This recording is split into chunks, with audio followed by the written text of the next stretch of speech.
গোপালগঞ্জ জেলা ঘোড়াপাড়ায় এই মোড়টি ঘোরার সময় গাড়িটি উল্টে পড়ছে। দেখেন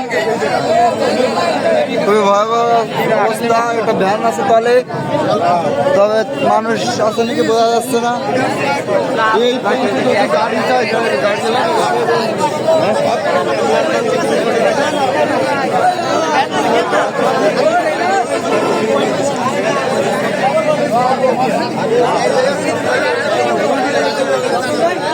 ওই লোড মনে বেশি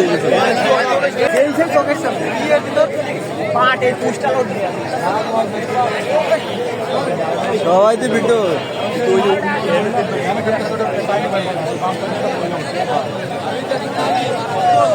এটা হচ্ছে ঘোনাপাড়া। দেখেন গোল চত্বর ঘোরার সময় গাড়িটাই উল্টে পড়ছে। ঠিক আছে।